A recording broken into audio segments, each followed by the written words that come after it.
going on, y'all? I gotta rap real quick about my man Drizzy Drake. I guess he just dropped like some new songs. He dropped 100 gigs worth of material, something he never did before. And you know, he got the internet. I won't even say buzz. He got it talking. I don't think Drake gonna have the ability to have the internet buzz like he used to. Just to be honest.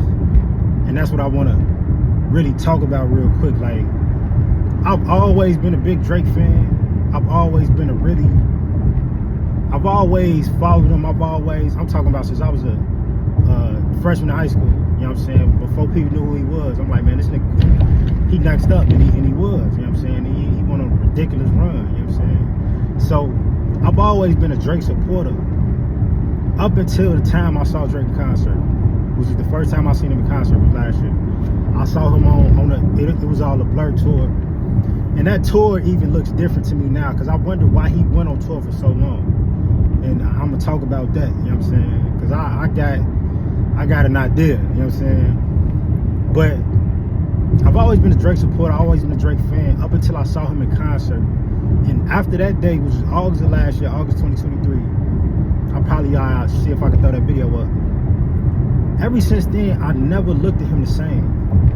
This is before the beef. This is before the Like That album, before any of that shit, you feel me? This is when he was like, he had just started the tour actually. He had did his first show in Chicago. I ended up going to see him in Milwaukee, you know what I'm saying? So, this was way before any of this shit. And I'm like, he was doing this song, that was cool, but just listen, and it's not hindsight 2020. This is right after the concert.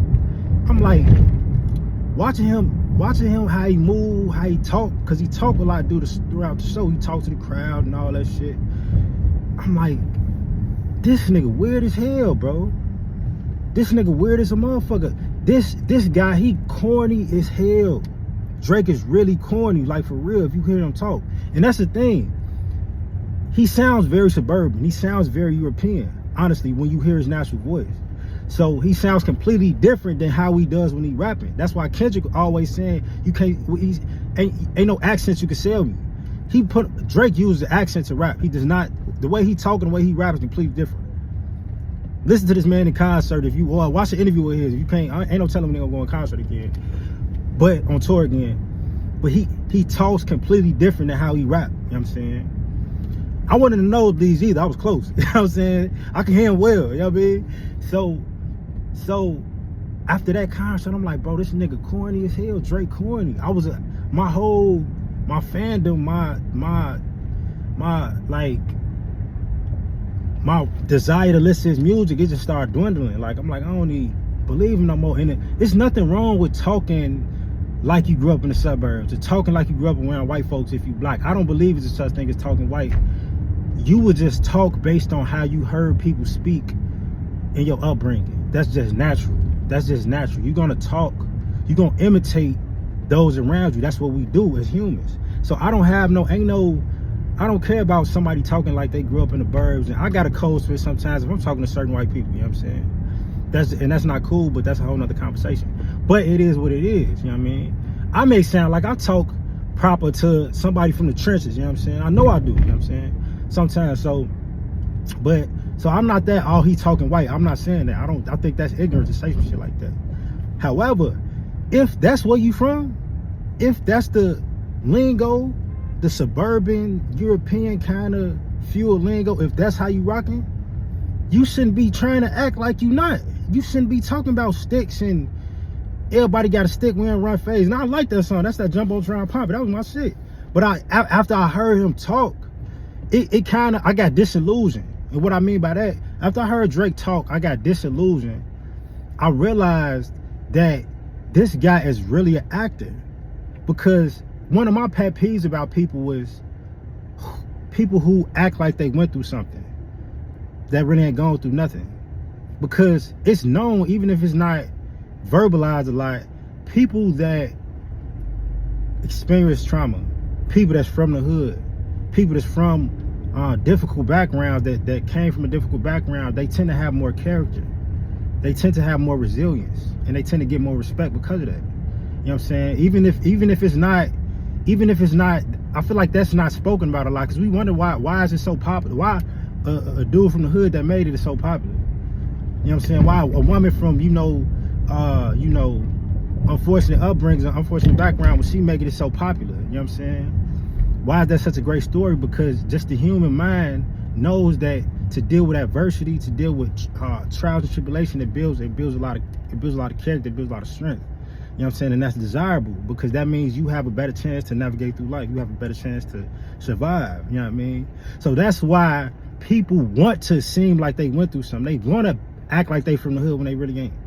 But that's stupid though. Like, people who get put in them situations, I came from an unfortunate situation. You know what I'm saying? I have character. I have resilience. I've dealt with some shit that a lot of people would have probably fucking took themselves out over. You know what I'm saying? Jumped off a bridge over. Seriously. So I understand that side of it. So coming from that side, coming from the pain, the struggle, the poverty, the not having a father growing up, the having hood niggas as my role models and shit, and dealing with comes with following those kind of role models, I know, nigga, I would have rather to grow up in the burbs and had everything handed to me in it. I'd rather talk like Drake naturally, you know what I'm saying? If I had to pick. Now, I wouldn't have as much character, I wouldn't have as much resilience, I wouldn't be able to deal with the difficulties in life as well as I do now, but at the same time, you don't want to have to deal with pain and struggle if you don't have to, bro. So Drake has gotten in the habit over his career as getting tougher and tougher. He went from Hotline Bling to motherfucking, he doing albums with 21 Savage talking about having sticks and having ops and shit. Like, nigga, you ain't got no fucking ops, bro. Drake ain't got no ops. How? You been rich for 15 years. The album came out 13. You've been in the music industry. You've been on TV for over about 15 years already. On the grassy. Playing the motherfucker that was not in the streets at all. Any of the videos that he was shooting when he was young, bro, that man is from the suburbs of Canada. That's where Drake is from. Okay, he was an actor before he was a rapper, right? So he's, over the years, just become better and better at acting like he is the most popular rappers, are the street rappers that came from the hood and from the trenches, and they overcame. That's the most popular rapper, so he wanted to stay in unison with that. I'm talking about the Lil Babies, the Lil Durks, all these motherfuckers he got features with, the Lil Babies, the Lil Durks, the 21 Savages, the Young Thugs, you know what I'm saying? All them niggas was really in the streets. All them niggas was really dealt with that street shit, and they got so much clout off of that, you know what I'm saying? So, I don't fuck with Drake after the concert because he's corny as hell. He's corny because he's trying to come off as something that he's not. I was disillusioned at that concert. I realized it right there. This nigga lame as hell, you know what I'm saying? And that's cool, but be that though. Don't try to act like you something else. So that's one part, you know what I'm saying? And the other part is, it's like, I realized too that after this beef shit started, now Dot done really fucked him up. Like, Drake done became a meme, the BBL Drizzy, all that. Nobody's never gonna forget that, especially because he couldn't come back from it. You know what I'm saying? It's nothing he could really, no rebuttal was really gonna help him with it, you know what I'm saying? But with him dropping all this shit and it not really making no noise, I feel like before the beef, Drake dropped 100 gigabytes of anything, the world would have been buzzing. It would have been going crazy, it would have been this blah, but it don't have that effect no more. You know what I'm saying? I feel like this nigga really Ja Rule, you know what I'm saying? And once again, I was a huge supporter of Drake, But once I realized how much of an actor he is and how much of a culture vulture he actually is, that's why I look at it different. And one more thing I want to say is, it's crazy how Future is not getting credited with how Drake's career is now and where it's going. Because in all actuality,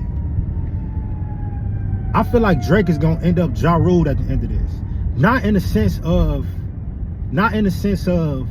he won't have the money that he got, he won't have the status as one of the greatest of all time, won't be able to sell out shows in that sense, based off the music he made before. He will still have that, because you can't do away with that. He got too many hits, you know what I'm saying? He still got shit that people wanna, but nobody's never gonna forget what K-Dot did to him, you know what I'm saying? He murdered that man. You know what I'm saying? You look at the Not Like Us streams versus Drake's most popular diss song to Kendrick, which is Family Matter. Family Matter's got like 50-something million views. Not Like Us got 300-something million views, and that's just the streams, you know what I'm saying? That's just the, That's not the video. But even, and I'm looking at YouTube. I'm a YouTube music motherfucker. Yeah, so what? But he's more than quadrupled him on the streams. And even with Euphoria has over 100 million streams. And Family Matters, his biggest comeback, only got 50 million. So Dot smoked him on the battle, right?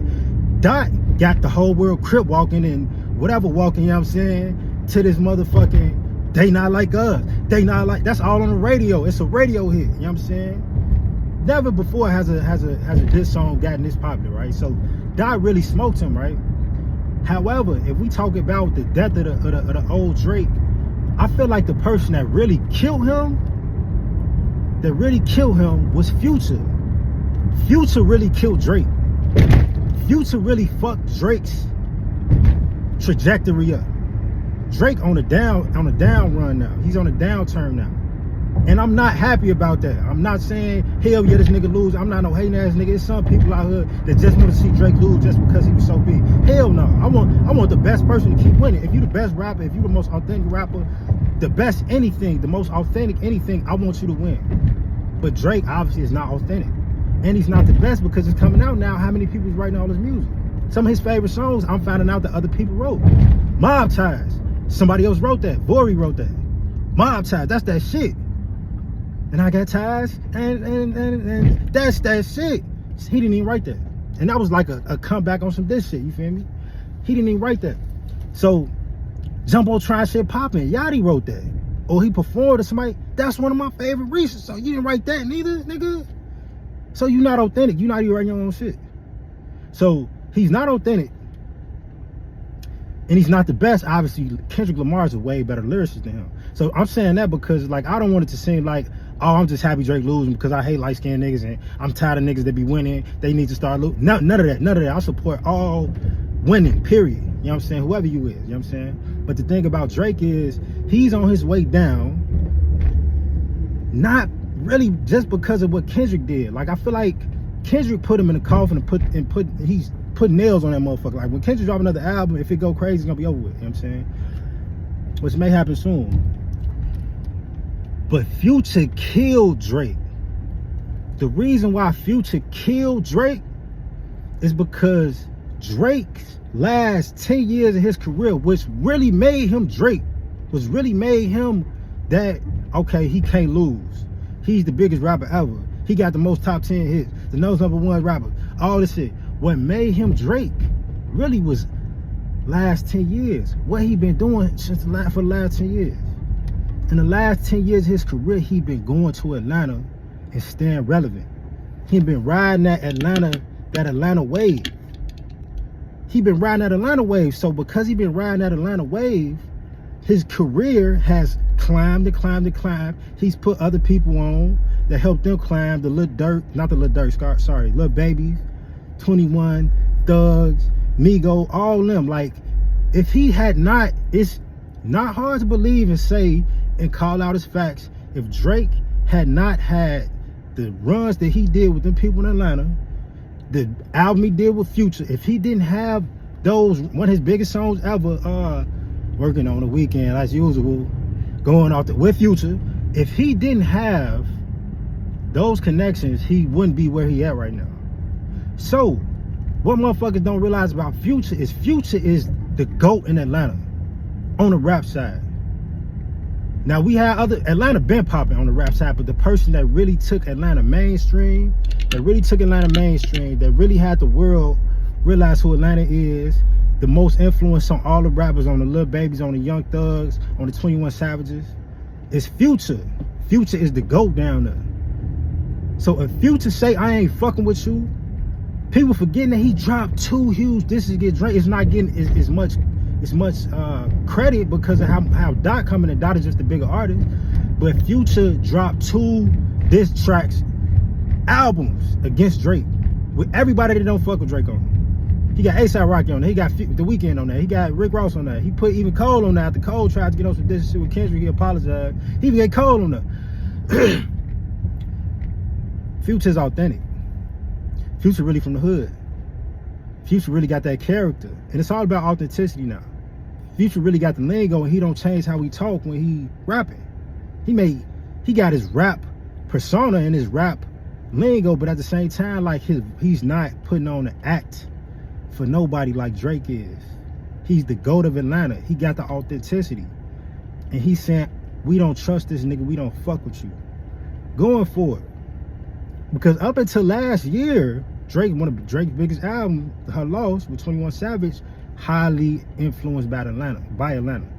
So now, because Future, who really killed Drake, Future is the one that killed Drake, because he said, we don't trust you, and he's talking about everybody in Atlanta, because they gonna ride with Future before they ride with a Canadian nigga. You know what I'm saying? They is. You're not about to see Lil Baby doing songs with Drake. You're not about to see 21 doing shit with Drake. He just dropped these songs they did already. You're not finna see Thug fucking with Drake like that. Even if it don't happen immediately, that's gonna slowly fall back. And Atlanta not fucking with Drake hurts a lot more than LA do or Cali do in a music wise. In a physical sense, it's gonna be hard for him to be out there like that. You're gonna have to soup up the security and shit. You know what I'm saying? Because LA, well, I fuck with LA. That's one of my favorite. I want to live in LA eventually, but that's one of my favorite destinations to visit. LA ride with LA, the West Coast ride with the West Coast. You know what I'm saying? So they not fucking with Drake, but how many people from the West Coast is Drake's doing albums with or songs with over and over? He don't go out west to do songs like that. He go to Atlanta. You know what I'm saying? That's where a lot of his influence from. He was riding an Atlanta wave, and Future just squashed that shit. Future killed Drake. Kendrick put him in a coffin and put the nails on that motherfucker. But Future, he shot the shot. He said, hey, look, we not fucking with you. We don't trust you. The GOAT of Atlanta, the GOAT of the city that Drake has stayed relevant over the past 10 years from, over 10 years. That's who killed Drake. That's who really he's not getting credit for, because Dot is just the bigger artist and he just got the bars and shit, and he had the better songs, obviously. But that's the reason why anything Drake do going forward, like dropping this 100 gigs and all that good stuff, it doesn't have the sting like it used to. It don't got the buzz in it. I don't think it ever will again. And it is what it is. You know, I feel like he did his thing forever. He one of the greatest of all time. Actor or not, whether he wrote this shit or not, you can't give me his songs and then I go make number ones out of it. So he got talent. Drake got talent. You can't give the average motherfucker, and you can't get the average rapper his songs and then they go crazy. He had the talent, he got the voice, he got the sauce for it. So not taking that from him, but it's over for the kid, man. I wish he would have chose more authenticity and not got on the tough route, you know what I'm saying? But he still won off of it. He did what he had to do. He acted his way to. He used to be, you know, I think some people call him the GOAT. I don't think anybody ever said it again. Not realistically, not with all the facts. But he's still one of the greatest of all time. But, you know, the era where Drake was dominating and he was killing shit, and when he dropped something like this 100 gigs and that made the internet go crazy, them days are over. Them days are over. And I hope authenticity wins out. I hope the best artist wins out, the real lyricist, the real writer. That's who needs to win, you know what I'm saying? But that's all I got. I just wanted to share that real quick. Y'all be cool, y'all be cool. Subscribe to my channel. Prolific Mind Podcast, Ken Freeman. All right, I'm out of here. I also forgot to say too, the reason why I feel like Drake went on that It's All a Blur tour for so long is because he knew this was coming. Like, he knew Future was like, they must have had some conversations. He knew Future wasn't fucking with him. And he probably knew it was something brewing, you know what I'm saying? And that the tide was gonna turn, you know what I'm saying? So he went on that tour. If you remember that, he was on tour for damn near a year straight, you know what I'm saying? Because he did it with 21 and then he extended it with J. Cole. And it started in like June. It started in June of last year. He didn't come to America and start in America till like July. But he started the tour in like June of last year, and he did it until like April of this year or some shit. Like, he was on tour for a long time, you know what I'm saying? But I think he did that because he knew this is gonna be the last time that I'm gonna have my crowd like I have now. So that's why he went on tour for that long, because he knew it was finna be over with. He knew it was gonna